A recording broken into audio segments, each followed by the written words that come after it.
Hello student, मेरा question नहीं है कि आप जानते हैं कि रेजिडेंट कौन होता है या फिर नॉन रेजिडेंट कौन होता है। एक अहम क्वेश्चन है। क्लास 12 मैक्रो इकोनॉमिक्स में सबसे पहले ही टॉपिक में ये मिल जाता है। नेशनल इनकम कैलकुलेट करते वक्त हमने कई बार पढ़ा होगा रेजिडेंट और non resident of a country of an economy. Then आपको पता होना चाहिए कि रेजिडेंट किसे कहते हैं। रेजिडेंट को हिंदी में नॉर्मल कहते हैं हम निवासी। निवासी यानी कि जो किसी कंट्री में रह रहा हो, यानी कि उस कंट्री के डोमेस्टिक टेरिटरी के अंदर जो वो लोकेट होता है वो रहता। और रेजिडेंट क्या होता है? नॉर्मल जो है एक पर्सन भी हो सकता है या फिर कोई इंस्टीट्यूशन भी हो सकता है। इंस्टीट्यूशन क्यों? इंस्टीट्यूशन हमेशा जब रजिस्ट्रेशन होता है तो इसको एक पर्सन के तौर पर एक अलग नाम के तौर पे जाना जाता है कि एक इंस्टीट्यूशन अगर किसी कंट्री के डोमेस्टिक एरिया में, अगर किसी कंट्री के डोमेस्टिक एरिया में लोकेट होता है तो उसे जो है रेजिडेंट माना जाता है। या फिर एक पर्सन अगर किसी देश में रह रहा हो, लेकिन केवल रहना ही एकमात्र वो नहीं है, शर्त नहीं है। यहाँ पर एक दो शर्त होता है।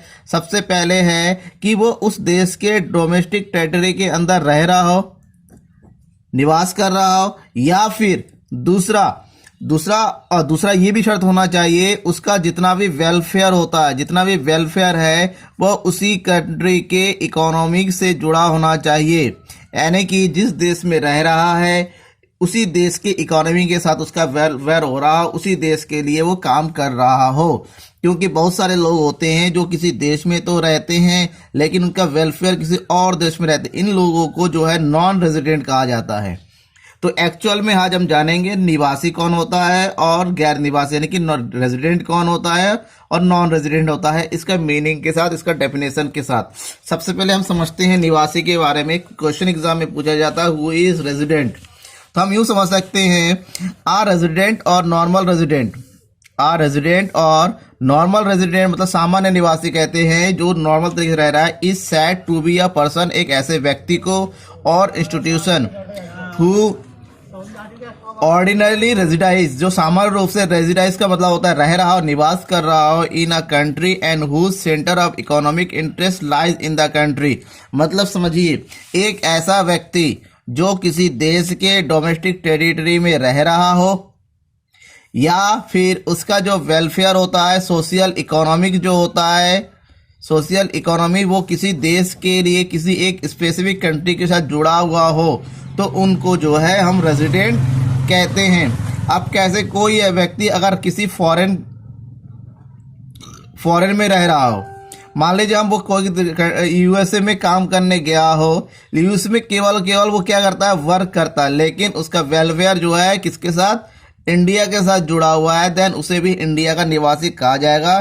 क्यों? क्योंकि ये वर्क करके इंडिया में अपना जितना इकोनॉमी होता है इंडिया में भेजता है और उसका पूरा का पूरा वेलफेयर इंडिया के साथ ही जुड़ा रहता है, यूएसए के साथ नहीं होता। यूएसए में केवल और केवल वो वर्क कर रहा है, वो वहां का निवासी नहीं माना जाएगा जब तक उसका वेलफेयर उस कंट्री के साथ ना जुड़ जाए, यानी कि वो जो है इंडिया। तो ऐसे लोग जो किसी दूसरे देश में रह के ओनली एंड ओनली वर्क कर रहे हैं, जो परमानेंट रूप में नहीं रहे हैं, वर्क कर रहे हैं, या फिर हमारे जो एम्बेसडर है जो किसी दूसरे देश में रह के वर्क कर रहे हैं, या फिर एम्बेसडरी में वर्क करने वाले अदर इंडियन वर्कर्स है, या फिर किसी दूसरे देशों में सर्विस देने वाले हमारे जो आर्मी मैन है, ये सब लोग जो है रेजिडेंट माने जाते हैं, जो कि इंडिया के रेजिडेंट माने जाते हैं क्योंकि वो लोग इंडिया के वेलफेयर के लिए वर्क करते हैं। यानी कि ऐसे व्यक्ति, एक ऐसा पर्सन, एक इंस्टीट्यूशन जो किसी देश के डोमेस्टिक टेरिटरी के अंदर रहता हो या फिर उस देश के वेलफेयर के लिए काम कर रहा हो, उस देश के लिए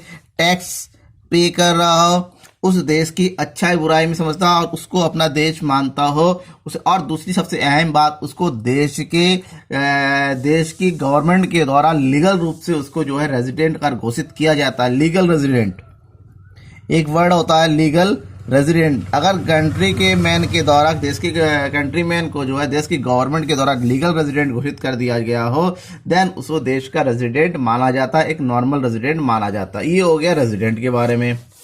अब रेजिडेंट के बारे में एग्जांपल दे सकते हैं, क्या दे सकते हैं? Indians working in foreign embassies, जो इंडियन जो है फॉरेन एम्बेसीज में वर्क कर रहे हो, ambassador for India in a foreign country, या इंडिया का जो एम्बेसडर है जो दूसरे कंट्री में रह रहा, वो सब जो है देश का रेजिडेंट माना जाता है, क्योंकि वो इंडिया के लिए काम कर रहे हैं, इंडिया के लिए काम कर रहे हैं, लेकिन रह कहाँ रहे हैं, फॉरेन में। देन फॉरेन के रेजिडेंट नहीं कहलाएंगे, इंडिया के रेजिडेंट, क्योंकि उनका सारा वेलफेयर, उनका सब कुछ इंडिया से ही जो होता है। इसके मेन पॉइंट क्या होता है रेजिडेंट के, द रेजिडेंट लिव्स और is located with in the domestic territory. एक रेजिडेंट जो है डोमेस्टिक टेरिटरी के अंदर रहता हो या फिर वहीं पर वो लोकेट रहा हो। The resident carries out basic economic activities of the earning. जो भी रेजिडेंट होता है उसका बेसिक इकोनॉमिक जो होता है, जो जैसे कमाई का साधन वो वहाँ पर देश के अंदर ही कमाता हो, यहीं पर खर्च करता हो, और या फिर यही एक्यूमुलेशन, यहीं पर उसका घर भी बना हुआ हो, इसकी लोकेशन में बना हुआ डोमेस्टिक टेरिटरी के अंदर, देन वो रेजिडेंट कहलाएगा। लेकिन कोई व्यक्ति अगर इंडिया को छोड़ के चला जाता है और परमानेंटली वो बाहर ही रह जाता है, दूसरे देश में रहता है, देन उसको इंडिया का रेजिडेंट नहीं माना जाता है, उसकी सिटीजनशिप जो है कैंसिल की जाती है। अब बात करते हैं नॉन रेजिडेंट की। Who is non resident? Simple सी बात है, कोई भी फॉरेनर, कोई भी विदेशी जो हमारे देश में who visit our country for travelling, recreation, holidays, medical treatment, studies, sports are known as non resident. मतलब ऐसा कोई भी व्यक्ति जो कि हमारे देश में घूमने के लिए आ रहा है, या फिर रिक्रिएशन दूसरे किसी काम के लिए आ रहा है, हॉलीडे मनाने के लिए आ रहा है, मेडिकल ट्रीटमेंट के लिए आ रहा है, स्टडीज़ के लिए आ रहा है, स्पोर्ट के लिए आ रहा है, देन ऐसे लोगों को हम जो है नॉन रेजिडेंट कहा जाता है, क्योंकि ये लोग केवल थोड़े समय के लिए आ रहा है, इनका वेलफेयर इस कंट्री के साथ नहीं जुड़ा हुआ है। ये लोग अपना वर्क कंप्लीट होते ही अपने देश को वापस चले जाते हैं। इसमें सबसे बड़ा जो इंडिया में सबसे बड़ा एग्जाम्पल है, जो इंडिया में रहने वाले जो एम्बेसडर है, फॉरेन एम्बेसडर,